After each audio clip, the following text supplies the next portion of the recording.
Hello friends, நான் இன்னைக்கு பயோஇன்ஃபர்மேட்டிக்ஸ்னா என்னன்னு எல்லாருக்கும் புரிகிற மாதிரி எளிய முறையில் சொல்ல போகிறேன். பயோஇன்ஃபர்மேட்டிக்ஸ் என்றால் உயிர் தகவலியல் என்று பொருள் தரும். இது உயிரியல் மற்றும் தகவலியல் துறையில் உள்ள கருத்துக்கள் மற்றும் செயல்பாடுகள் ஒன்றிணைந்து உருவாக்கம் பெற்றது. உயிர் தகவலியல் அதாவது பயோஇன்ஃபர்மேட்டிக்ஸ்னா என்னன்னு தெரியறதுக்கு முன்னாடி தகவலியல்னா என்னன்னு பார்ப்போம். தகவலியல் என்றால் தகவல்களை ஒன்று சேர்ப்பதற்கும் அதை வகைப்படுத்தி கையாள்வதற்கும் தகவல்களை ஆய்வு செய்து அதை புரிந்து கொள்வதற்கும் பாதுகாப்பாக கணினியில் அத்தகவல்களை பதிவு செய்வதற்கும் தேவைப்படும் பொழுது அத்தகவல்களை கணினியிலிருந்து பெறுவதற்கும் உதவுகிற துறைதான் தகவலியல். இது புள்ளி தொகுப்புகள், கணிதம் மற்றும் கணினி சார்ந்த படிப்புகளில் உள்ள கருத்துக்கள் சார்ந்து உருவாக்கம் பெற்றது. தகவலியல் துறையில் நிறைய உட்பிரிவுகள் உள்ளன. வணிக தகவலியல், பூலோக தகவலியல், சுகாதார தகவலியல் என்று பல பிரிவுகள் உள்ளன. இப்பவே உங்களுக்கு புரிஞ்சிருக்கும் உயிர் தகவலியல்னா என்னன்னு.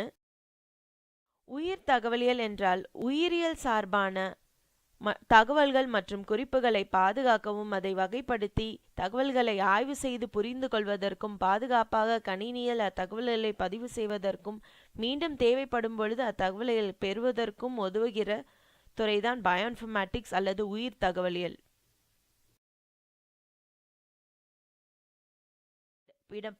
எவ்வகை தகவல்கள் இதில் பயன்படுது என்று பார்த்தீங்கன்னா, உயிரியல் பரிசோதனையின் முடிவுகள் மற்றும் குறிப்புகள். இதில் பெரும்பாலும் உள்ள தகவல்கள் மூலக்கூறு உயிரியல் அதாவது மாலிகுலர் பயாலஜில இருந்து கிடைக்கப்படும் தகவல்கள் தான். இதில் டிஎன்ஏ, ஆர்என்ஏ, புரோட்டீன், மரபணு தொகுப்பு அதாவது ஜீனோம், மரபணு வெளிப்பாட்டு தகவல்கள், மூலக்கூறு ஒன்றோடு ஒன்று எவ்வாறு தொடர்பு கொள்கிறது, எவ்வாறு ஒன்றோடு ஒன்று வலைப்பின்னல் போல் ஒருங்கிணைந்து செயல்படுகின்றது என்பதை பற்றிய தகவல்களும், உயிரியல் இலக்கியம், நோய்கள் கூறிய தகவல்கள், இவைகளில் உள்ள தகவல்களை தான் நாம் இதில் பார்க்கிறோம். இதோட பொருளாக்கத்தை கேட்டதும் ஐயோ இது ரொம்ப அருமையான துறையா இருக்கும்னு நினைச்சிடாதீங்க. இது நிஜமாலே ரொம்பவே சுவாரஸ்யமான, உற்சாகமூட்டக்குரிய அருமையான ஆராய்ச்சி துறை. உயிரியல்லையே மிகவும் ஆச்சரியமூட்டக்குரிய ஒரு சுவாரஸ்யமான விஷயம் என்னன்னு பார்த்தீங்கன்னா, ஒரு சின்ன கருவுற்ற உயிரணுல இருந்து 10 மாசத்துல எப்படி ஒரு குழந்தை வளருதுன்றதுதான். கருவிலிருந்து ஒரு குழந்தை வளர்றதுக்குரிய எல்லா தகவல்களும் அந்த உயிரணுக்களுக்குள்ள இருக்க 23 ஜோடி குரோமோசோம்ல தான் அடங்கியிருக்கு.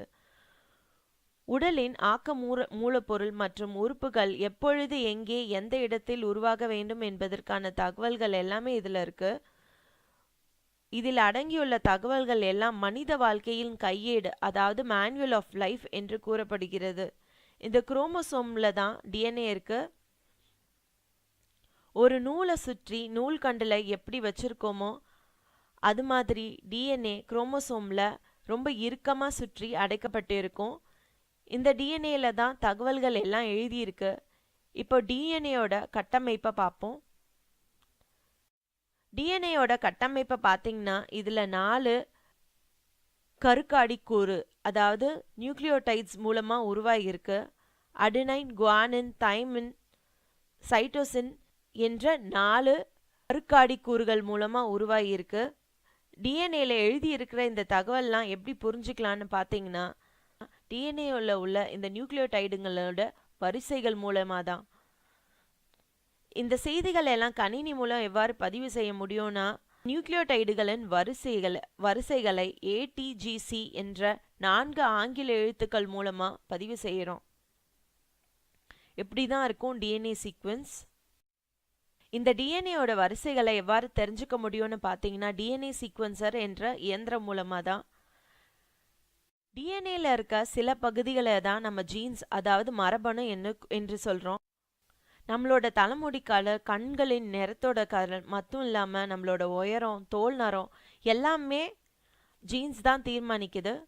அது மட்டும் இல்லாமல் நம்ம உடம்புல உள்ள புரோட்டீன்கள் தயாரிப்பதற்கான செய்திகளும் இந்த ஜீன்ஸில் தான் அடங்கியிருக்கு.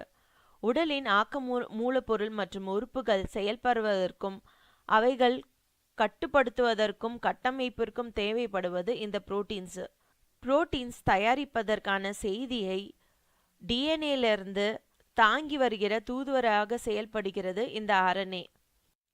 இந்த டிஎன்ஏ, ஆர்என்ஏ, புரோட்டீன் இவைகள் சார்ந்த செய்திகள்லாம் தெரிஞ்சு கொள்வதன் மூலம் நமக்கு என்ன பலன்னு பார்த்தீங்கன்னா, பல நோய்களுக்கான காரணத்தை நம்மளால அறிய முடியும்.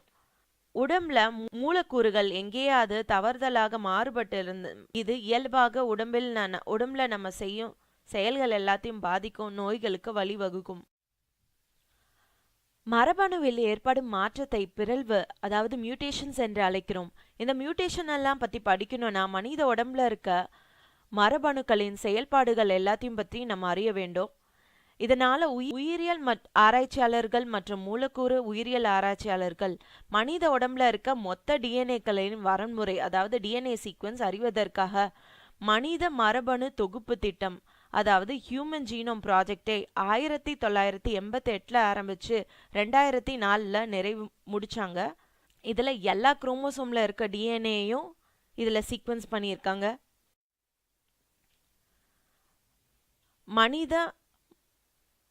மனித மரபு தொகுப்பு ஹியூமன் ஜீனோம்ல இருந்து ஒரு சிறிய பகுதி உங்களுக்கு நான் காமிக்கிறேன். இது குரோமோசோம் 1ல இருக்க டிஎன்ஏ வரன்முறையோட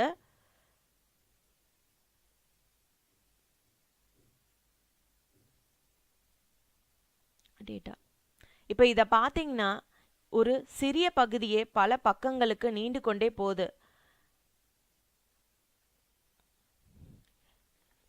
இதை பார்த்தீங்கன்னா வெறும் ATGs 4 எழுத்து தான் இதில் இருக்கு. இதில் அடங்கியுள்ள அர்த்தத்தை கண்டுபிடிக்கிறது சுலபமான விஷயம் அல்ல. மொத்த மனித மரபணு தொகுப்பும் 3.1 லட்சம் கோடி எழுத்துக்களால் எழுதியிருக்கு. இதில் 2.9% தான் புரோட்டீன்கள் சுரக்க உதவுகிற டிஎன்ஏ. மிகுதியான 97.1% மரபணுக்களை கட்டுப்படுத்துவதற்கான அறிவுரைகள் அடங்கியிருக்கும். 100 எழுத்து ஒரு வரி, 50 வரி ஒரு பக்கத்துல என்ற அடிப்படையில் அச்சடிச்சோன்னா இதை நிரப்ப 6 லட்சம் பக்கங்கள் நமக்கு தேவைப்படும். அது மட்டும் இல்லாமல் இதை சாப்பிடாம தூங்காம ஒரு எழுத்து ஒரு நொடி என்ற அடிப்படையில் படிச்சிங்கன்னா 100 வருஷம் ஆகும் இந்த ஒரு ஜீனோமை படித்து முடிக்கிறதுக்கே. கணினி உதவி இல்லாமல் இதை ஆராய்ச்சி செய்யவோ இதில் இருக்க தகவல்களை அறிந்து கொள்ளவோ கண்டிப்பாக நம்மளால முடியாது. இதனால கணினி மற்றும் உயிரியல் ரெண்டும் தெரிந்த விஞ்ஞானிகள் தேவைப்பட்டன. அதனால இது ஒரு தனித்துறையாக உயிர் தகவலியல் என்று உருவாக்கம் பெற்றது. நாளடைவில் உருவான தொழில்நுட்ப வளர்ச்சியால மேம்பட்ட உயர்தரமான அடுத்த தலைமுறை டிஎன்ஏ வரன்முறையிடல் கண்டுபிடிக்கப்பட்டது, நெக்ஸ்ட் ஜீனோம் சீக்வன்சர். இதன் மூலமா ஒரு மனிதனோட மொத்த மரபணு தொகுப்பும் ஒரே நாளில் கண்டுபிடிக்க முடியும். இதனால பல லட்ச கோடிக்கணக்கான டேட்டாக்கள் குவிந்தவாறு உள்ளது. இன்னைக்கு பார்த்தீங்கன்னா 1,60,000க்கு மேலான இனங்களோட மரபணு தொகுப்பு கணினி தரவுத்தளத்துல இருக்கு. இந்த தகவல்கள் எல்லாத்தையும் சேமிப்பதற்காக மிகப்பெரிய தரவுத்தளம் டேட்டாபேஸ் உருவாக்கவும் அதை ஆராய்வதற்கு புது வழிமுறைகள் மற்றும் கணினி நெறிமுறைகள், கணினி நீரல், பயன்பாட்டு நீரல்கள் உருவாக்குவதற்கும் உயிர் தகவலியல் பயோஇன்ஃபர்மேட்டிக்ஸ் அறிஞர்கள் தேவைப்பட்டனர். இது இல்லைன்னா பெரும்பாலான மருத்துவத்துறை மற்றும் உயிரியல் துறையில் வளர்ச்சி அப்படியே நின்று இருக்கும். பயோஇன்ஃபர்மேட்டிக்ஸ்னா என்னன்னு நான் உங்களுக்கு இன்னைக்கு சொல்லியிருக்கேன். உங்களுக்கு புரிஞ்சிருக்கும்னு நினைக்கிறேன். இது மனித பொது நலத்துக்கு எவ்வாறு பயன்படுது என்பதை பற்றி வருகிற வீடியோவில் பார்ப்போம். மேலும் இதை பற்றி தெரிஞ்சுக்க இந்த சேனலோட இணைஞ்சிருங்க. இந்த வீடியோ உங்களுக்கு பிடிச்சிருந்தா லைக் பண்ணுங்க, உங்களுக்கு தெரிஞ்சவங்களோட இதை ஷேர் பண்ணுங்க. அடுத்த வீடியோ பற்றிய அறிவிப்பு உங்களுக்கு வேணும்னா இதை சப்ஸ்கிரைப் பண்ணி இதில் இருக்க பெல் ஐக்கானை கிளிக் பண்ணுங்க. நன்றி.